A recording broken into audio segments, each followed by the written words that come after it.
So the setup for tonight, Sunday for a change, it's going to be a case of I'm stripping back what I normally take. No coffee, no cooking stuff, no fire making stuff. Um, yeah, it's freezing cold outside. It's it's still humidity, but it's pounding the gale. I'm going to be going up on the hill, so I've stripped back a lot of stuff I won't be taking. Spare t-shirt, little very thin waterproof jacket,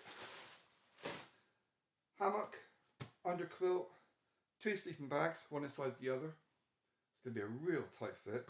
I'm just going to take 3/4 of a litre of water. That's all I'm taking fluid wise. This is, it was roast chicken. It's been in the freezer for a week, so it's still a little bit rock solid.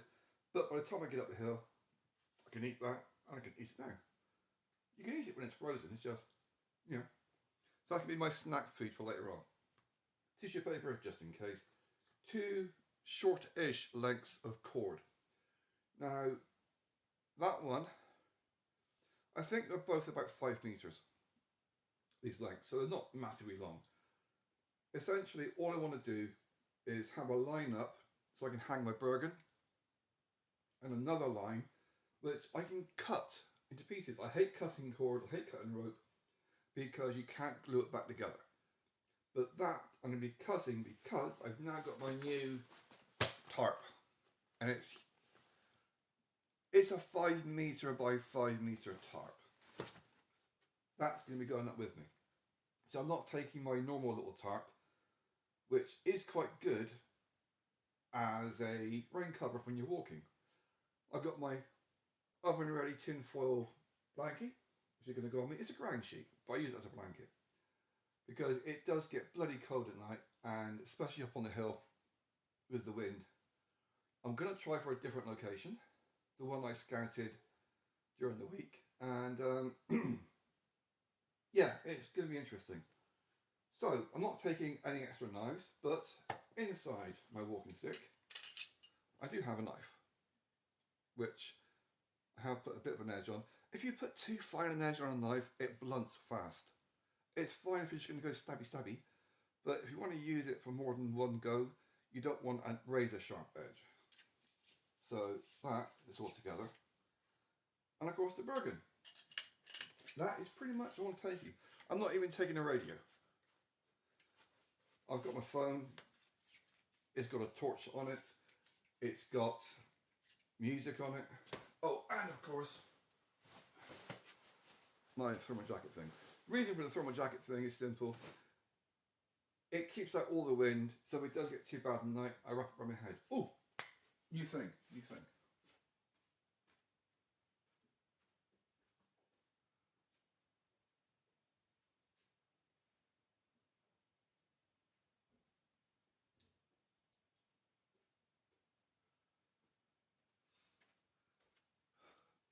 I wanted to get a standard IRA, balaclava. But they sent me this. The mouth is still covered. It's a bike thing.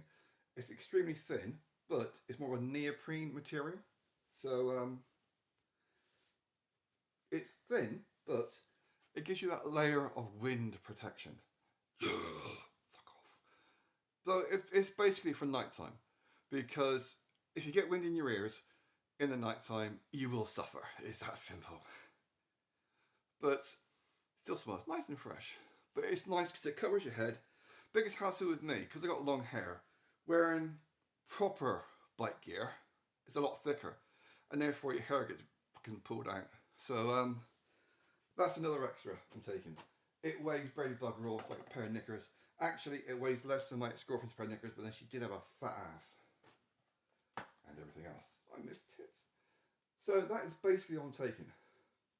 It's not going to take up a lot of space. It's not going to be too heavy. Generally, the most of the weight of the things I carry is things like water, like 2 or 3 litres of water. This time, 3/4 of a litre. I'm going out overnight. I'm not going out hunting bear. Well, hunting beaver, but not bear. So it's a case of I'm just taking the minimal. I'm not taking a torch. I'm not taking anything else. I've got music. I've got a torch on my phone. So yeah. And that cord going out with the intention of cutting it up, because there's no ties on this loops on this thing, and the bag is, I can fit possibly the sleeping bags in there actually, but that's got a big enough bag to put a fair bit of stuff in it as well, so I don't have to carry other bags. And I mean, normally what I do is I have the Bergen hung up on a paracord on a line in front of the hammock, so I can actually get to it from the hammock. So if I want to put heavy things in it, like, you know, torch or whatever, or a bottle of water. So don't eat the chicken now. Don't eat the chicken now. Have food before you go. As I'm only going overnight, I can basically down a litre of water before I walk out the door. I might slosh as I walk, but I won't need to carry more water. And it's more a case of I want the water simply because half of it is for when I get there, the other half is for the morning. And that is basically it for my overnight. I'm not going to bother messing about with extra stuff. There's no point. I got no intention of doing any bushcraft. I've got no intention of doing anything major. It is literally just a case of getting my ass out overnight, because even though it's cold down here, it's humid. It is horrendously humid. Plus, where I live in this house, there's mold and damp on the walls, and that's after a drought. It's simply because front of the house, ground level. Back of the house, I'm in a cellar because of the severeness of the slope. So it really is a case of the humidity, the damp. My lungs are still actually hurting from last weekend, because last weekend I lost my jacket. I had it hooked on the Bergen and it came off at some point. It must have come off quite a way up the hill, because that's where I found it. But I actually double timed it up the hill, which I shouldn't have done because of the damage to my leg, the damage to my lungs from various things. And my lungs are hurting a week later. But I gotta get out. It's that simple. I really just have to get out. I think the snood is still inside the hair somewhere. That can go in with a power cord. I'm actually wondering what else I can put in that bag, the tarp bag. That needs to keep out just in case. I mean, I can still have that. I'm going to try and time it between showers. It's pissing down right now. And if I time it between showers, I shouldn't have to put on a rain tarp. So, yeah. So that is going to be interesting because of the sheer size of it. The weight, I am going to buy scales. I will buy some scales. It's something that fat people should never buy, but I'm going to be buying scales. Suck it in. So, but I'm pretty sure, just by doing the old, you know, left tip, right tip, left tip, right tip, but this weighs similar to my polyplastic. A similar weight. 3 times the price, but it's like a horrible feeling. But yeah, so that is my setup. I'm going to have one sleeping bag inside the other. And I can't think of anything else I really need just for overnight. I mean, essentially for overnight, all I really need as an essential is a sleeping bag and a hammock. Yes, it would be nice to have other things, but I'm doing the basics. That has got to go inside here. So basically, what I'll probably end up doing is getting inside one hammock and then trying to wiggle my ass inside the other one whilst I'm wearing it. It's going to be knackering to do that, but it's exercise. Bedroom exercise.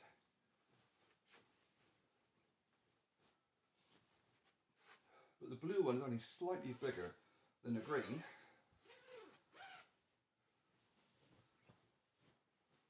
Grab the tootsies of both and give it a shake. And it's a bit snug being inside the blue. Basically, I can get one arm inside the blue, but I can't get both. So it's mainly just to keep around my torso, and I've got my army fleece, army jacket thing I can wear if it does get too cold.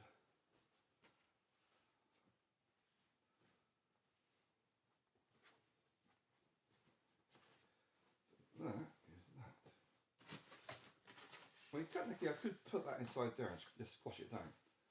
Or, because of the way it is built, you can strap it on top.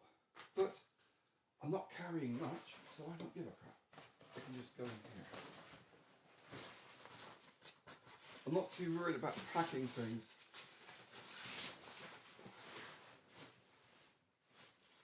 Because I'm not going very far. That's got to stay available. That's got to stay on top so it doesn't get squished. Spare t-shirt can just go in there. Tissue paper and meat can go somewhere else. What I will be taking as well is like an old cereal box. Just a little bit of cardboard.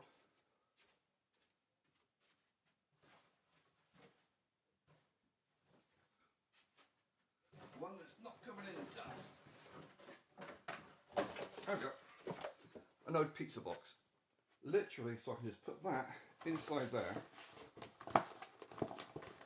Keeps the bugs out. And that way, I've got that for an emergency fire. I'm not taking a lighter. I'm not taking a fire stick or anything of that nature. But I can make a fire with just using sticks. I don't like doing it. It's a pain in the ass. But I've got a knife, I've got trees, I can do it if I have to. But that is there just in case. I mean, using a bit of cord, a couple of bendy sticks like willow, holly, which I've got up there, hazel. You can use those to make a bow saw to, you know, whack off your tree to get it to burn. I'm not going to, but you can do if you have to. So that is there as an emergency. Plus, even if all you're doing is just a little bit of fire, it can make a big difference. Anyway, that is basically that, all I'm taking.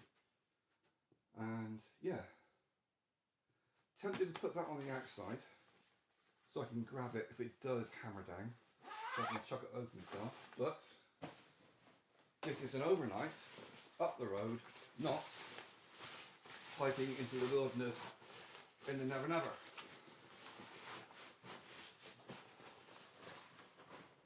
Yet again, I've had comments sent to me, emailed to me about military, past military experience.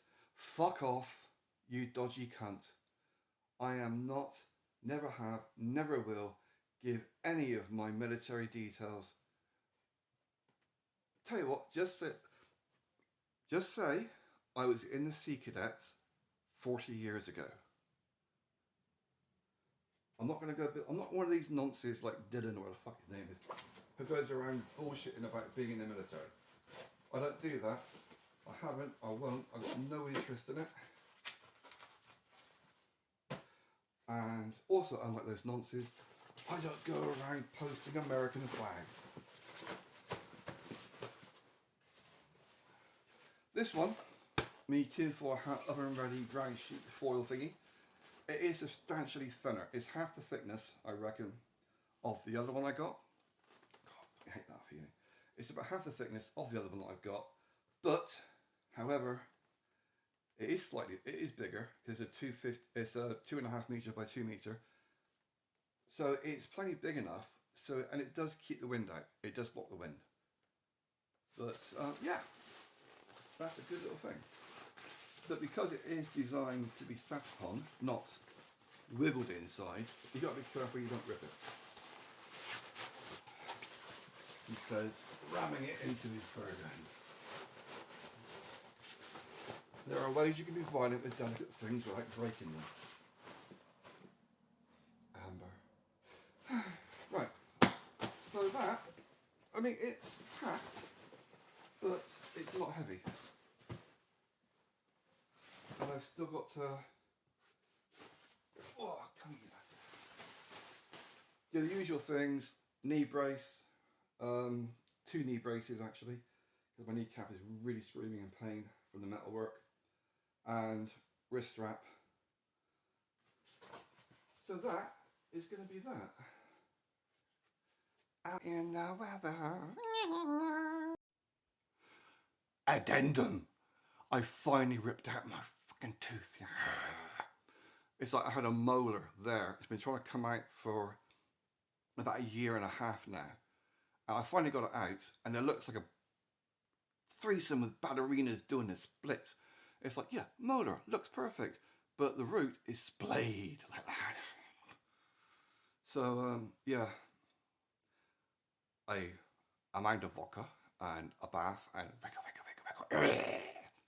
so yeah, I can now chew with my remaining 2 teeth. Addendum to the addendum to the addendum. My cat training toy, say no more, and my dog training toy. Not as flash, but that is basically a dog training device. And I don't have a dog to try it on, but never know. I go out, I give it a little wiggle. Just, self-defense things. And of course, not forgetting Mr. Sleepy Time, my hip flask. Aww.